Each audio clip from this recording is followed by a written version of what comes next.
Hey everybody, welcome back to my channel. This is WireDogSec back with another video for you guys. Today's video, we are in TryHackMe Advent of Cyber 2025 event. This is IDOR, Santa's Little IDOR. Learn about IDOR while helping pen test the Try Present Me website. And this is day number 5 of the Advent of Cyber 2025 event. Okay, we're just going to scroll down real quick. Okay, so as we are gearing this up to go, this is what we need today, the VM plus attack box, right? So attack box and VM is what we'll need today. And also, before we dive into it, be sure to like, comment, subscribe, share, and hit the notification bell so you know every time I upload to the channel. Without further delay, let's go ahead and dive into it.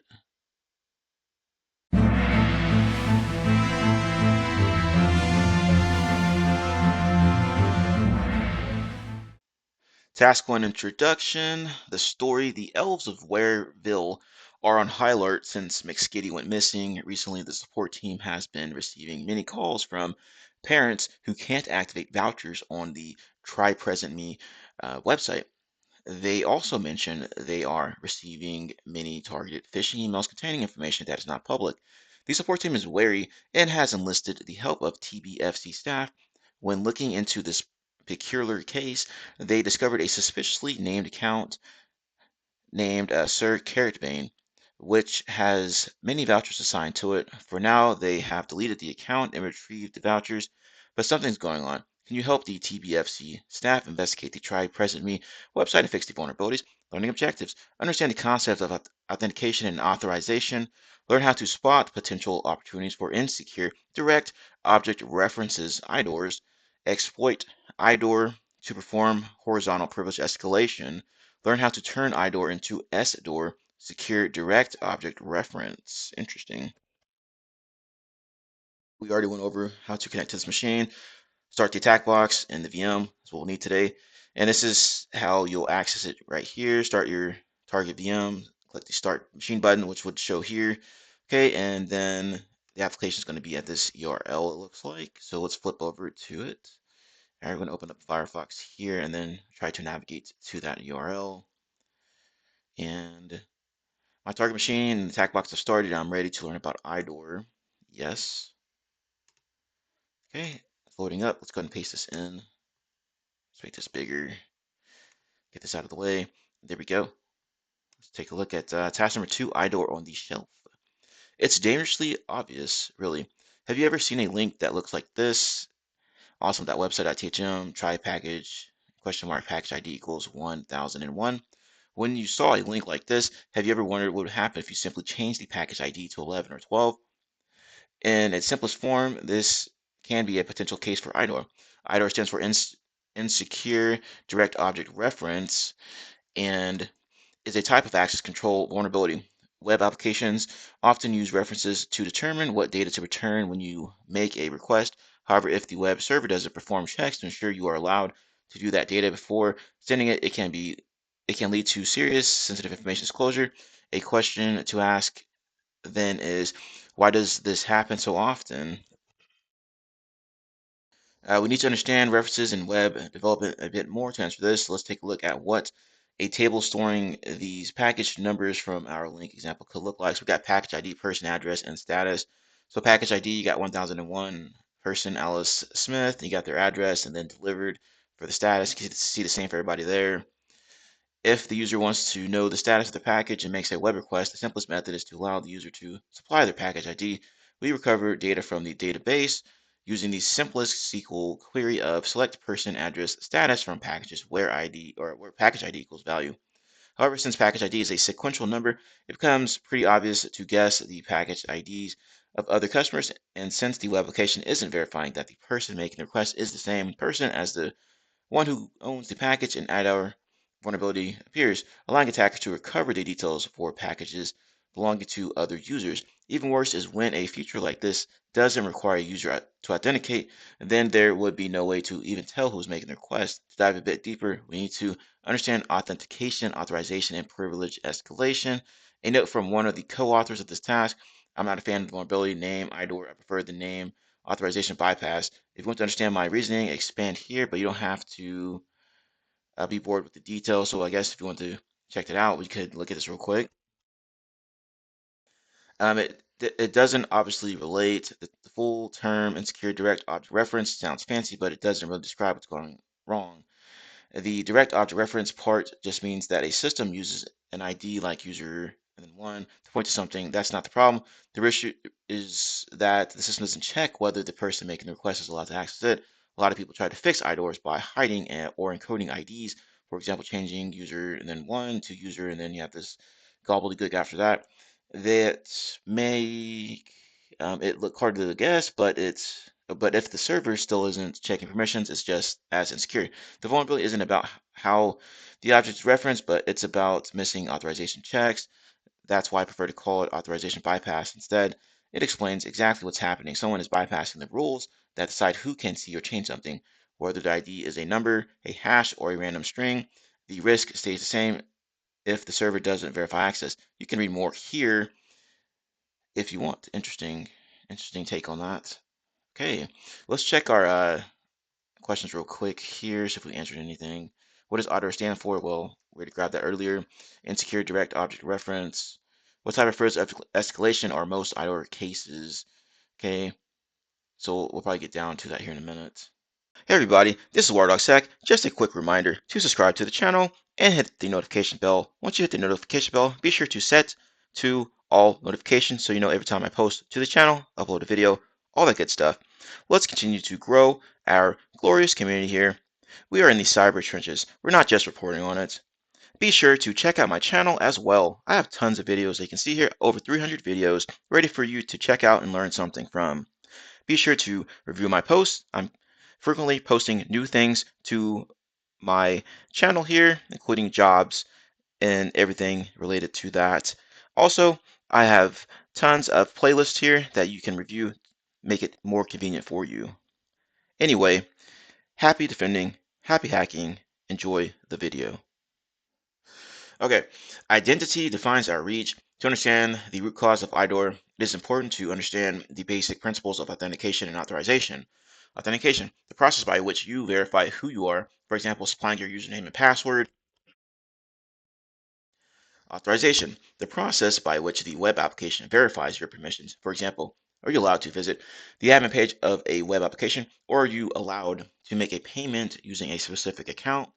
You may think that authentication only happens once when you supply your username and password, but it's actually not the case. After providing your credentials, you receive a cookie or a token called session information. Every subsequent request you make to the application includes the session information, which is verified by the application. This initial verification process is still authentication and happens for each request. This is why websites will often redirect you back to the login page. It means your session information has expired and thus you need to re-authenticate with your credentials and receive new session information. Authorization cannot happen before authentication. If the application doesn't know who you are, it cannot verify what permissions your user has. This is very important to remember. If your IDOR doesn't require you to authenticate, login, or provide session information, such as in our package tracking example, we will have to fix authentication first before we can fix the authorization issue of making sure that users can only get information about packages they own. The last bit of theory to cover is privilege escalation types. You have vertical privilege escalation. Says this refers to privilege escalation where you gain access to more features.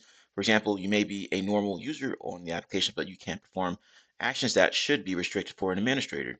Horizontal privilege escalation. This refers to privilege escalation where you use a feature you are authorized to use, but gain access to data that you are not allowed to access. For example, you should only be able to see your account, not someone else's accounts. IDOR is usually a form of horizontal privilege escalation. You are allowed to make use of the track package functionality, but you should be restricted to only performing that tracking action for packages you own. Now that we understand the theory, let's look at how to exploit IDOR practically. So let's plug this answer in first, because I know there's a question down here that asked about that. What type of privilege escalation are most IDOR cases? And it said horizontal. Okay, so let's go back up here and take a look. Looks like we're gonna get into some actual hands-on keyboard stuff. iterate digits, observe responses. Let's start with the simplest example of IDOR on the web application. Let's authenticate to the application using the following details here. So we got Niels as the user. Okay.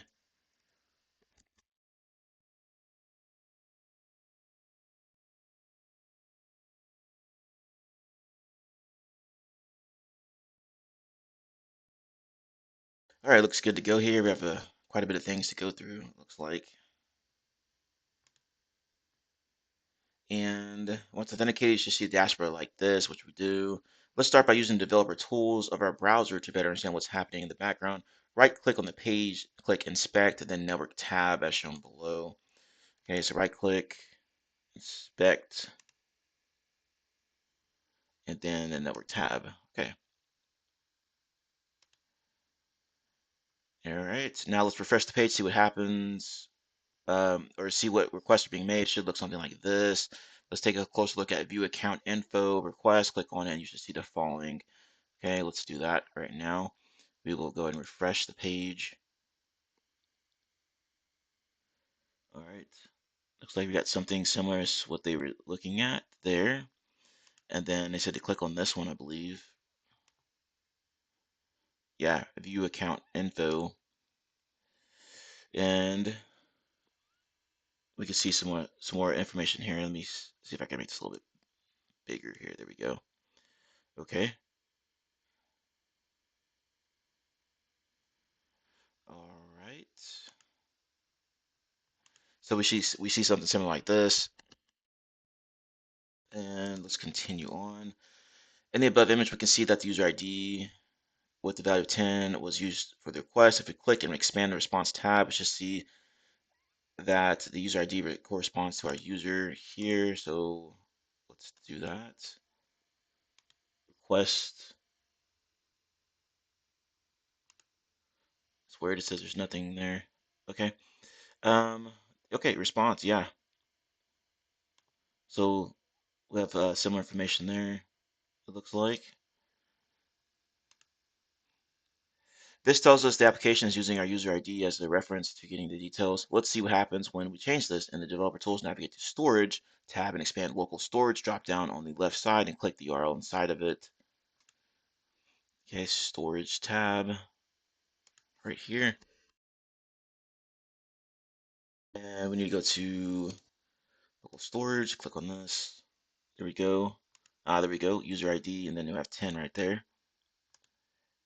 Let's change user ID to 11 and see what happens. Double click on the value of auth user. Update the entry or data entry, update user ID to 11, save it by pressing enter. Now refresh the page. All of a sudden, it seems like you're a completely different user. Okay. Double clicked in here. Now we're going to change this to 11. Hit enter. And let's see. There we go. Test. There's a bunch of different stuff in there now. There we go. This is the simplest form of IDOR. Simply changing the user ID to something else means we can see other users' data. Some IDORs might be slightly more hidden. Just because you don't see a direct number doesn't mean it doesn't exist. Let's dive deeper. To continue on to the next challenges of this task, go and change the ID back to 10 using the same steps you followed above. Alternatively, you can log out of the application, log back in using the same username and password. So we're just going to change this back to what it was. So local storage, double click in here and change this back to 10. Enter and refresh. Now we should be back to nils. Okay. In disguise, obvious references.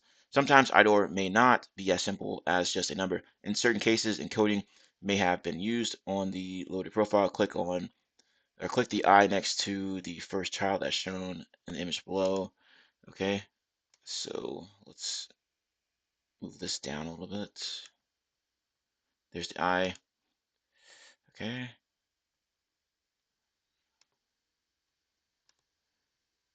Now go back to the network tab and take a look at the request being made. You should see a request like this here. So mg equals or right, so let's go to the network tab again. There we go, right there.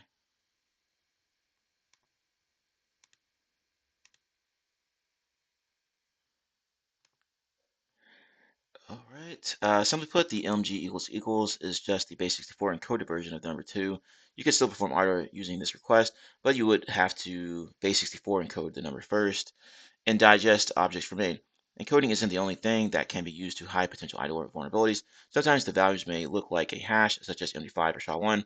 If you want to see what that would look like, take a look at the request that happens when you click the edit icon next to child. Okay, so let's just move this a little bit, I guess. Edit child, okay. And then let's go back to, whoops, let's move this up a little bit here.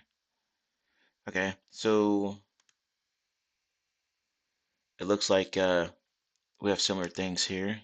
Yes, MD5, okay, we're on the right track.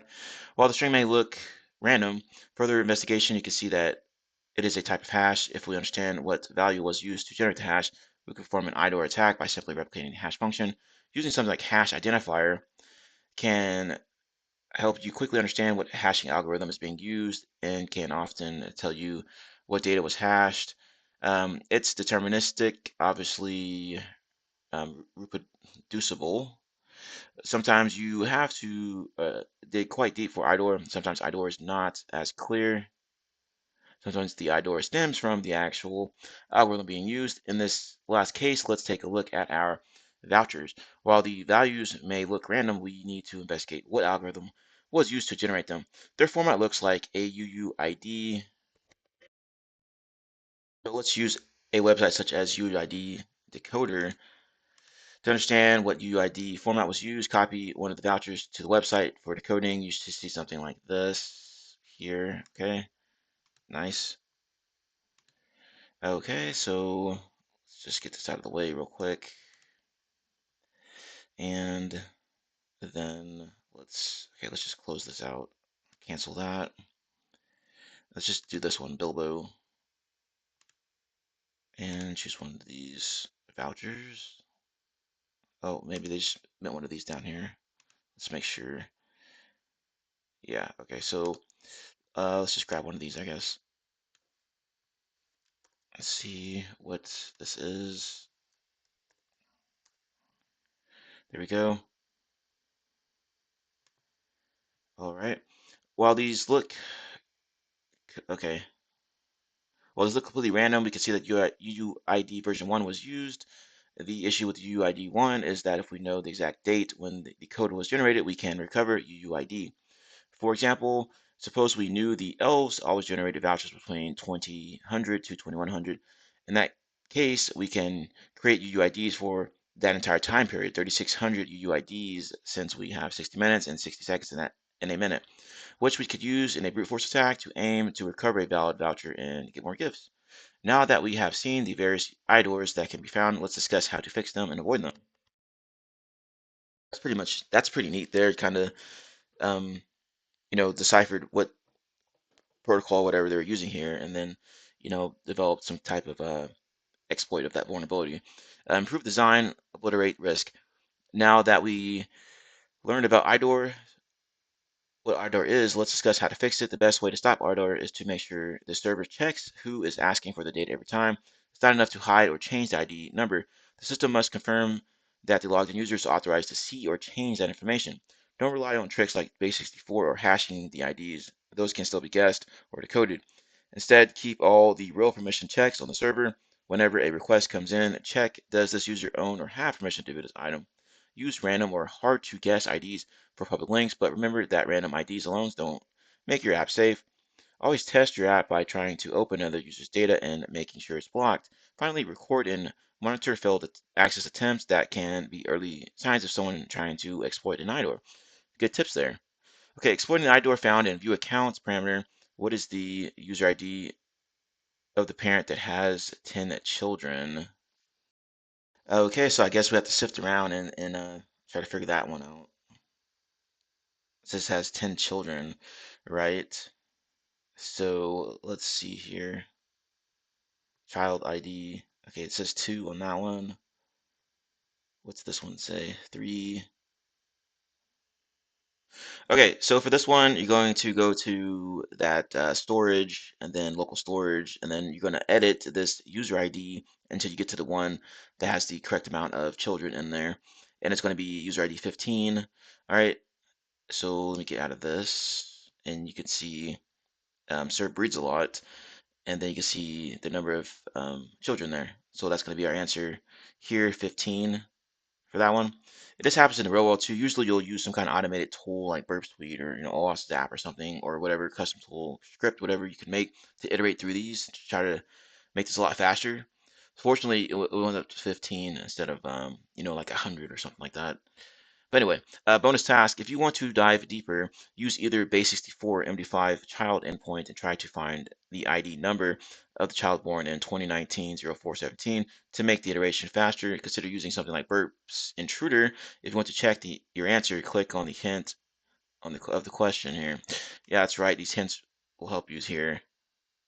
See, okay, increment steps from your user ID, right? So if you want to do this one here, answer 19. Okay. And another bonus task here, want to go even further using the parents voucher claim endpoint. Found the voucher that is valid on 20 November 2025. Insider information tells you that the voucher was generated exactly on the minutes between 2000 to 2400 you see that day. What is the voucher code? If you want to check your answer, click the hint on the question. All right, so let's try these, I guess, and see what we can do. So let's look at this one first, ID number. Okay, now we have Burp fired up. If you don't have Burp fired up, go ahead and fire it up. Once it starts up, you are going to ensure that you have this Foxy proxy enabled and Burp is selected here so that your traffic is going to be going through Burp, okay? So once that's done, swing back over to Burp and make sure that you're navigating around inside of the web application here because you'll need to find those particular areas of this, like this voucher, right? You click on this edit button here, a couple of these edit buttons here, and it should be getting tracked inside of Burp because we're going to need those values. So if we scroll back down here, you should see it says MD5, MD5. Okay, well, I've already done one for base64, which is the B64. So just pick whatever you want. So I got this request here, right click that, and then you're going to send this to Intruder. So I already have one open here in Intruder here. Okay, now basically we're going to iterate through these base64 encoded values here, these IDs or identifiers, whatever, right? So what I did was, yeah, you can go and do it through CyberChef, right? You go to CyberChef, you can go and just plug it in and then just type in, um, like 17, 18 or whatever, and make sure you're using the right recipe here. So we are going to disable that. But anyway, so as you're going through and plugging in these numbers, right, you're going to take those values out of there.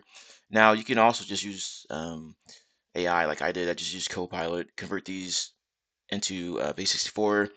Went through, did it, right? So 17, 18, 19, blah, blah, blah. Base64 values, that's what I needed. And then I told it that give me a list of only the base64 encoded values. I need to be able to copy and paste the list. And it gave me that, all right? So that's what I took. Took that, what I did was I created a file on the desktop here, right, called list.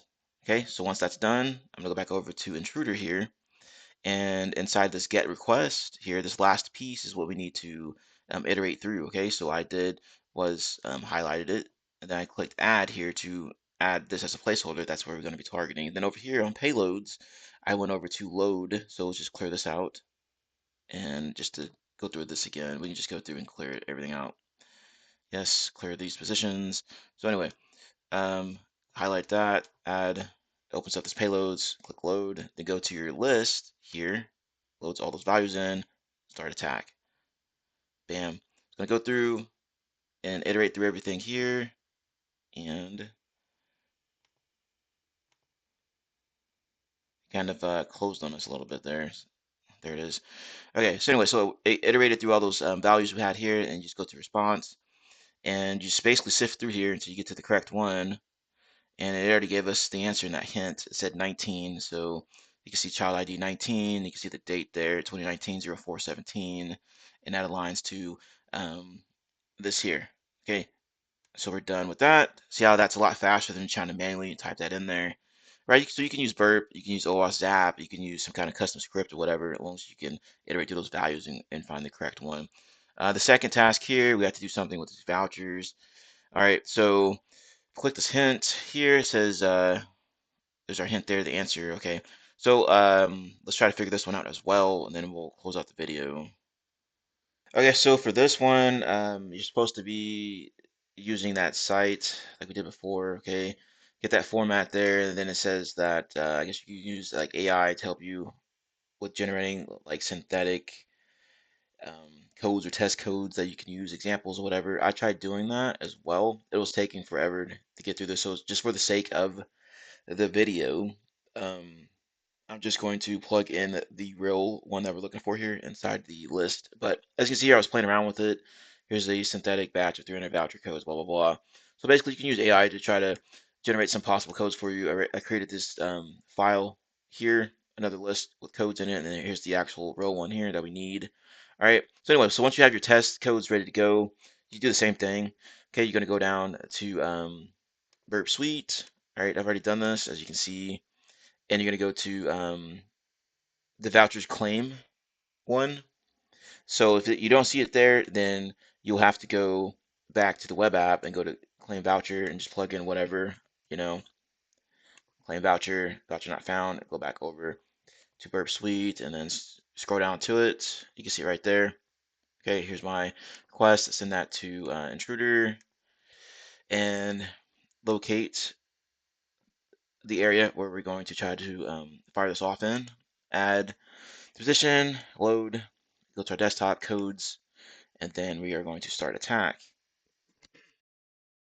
I said for the sake of the video, I already put in the correct one, but in the real world, it could take a lot of time to go through these. But you can see there's a lot of 404 for the wrong ones, and then you can see the incorrect ones. Status code's at 200.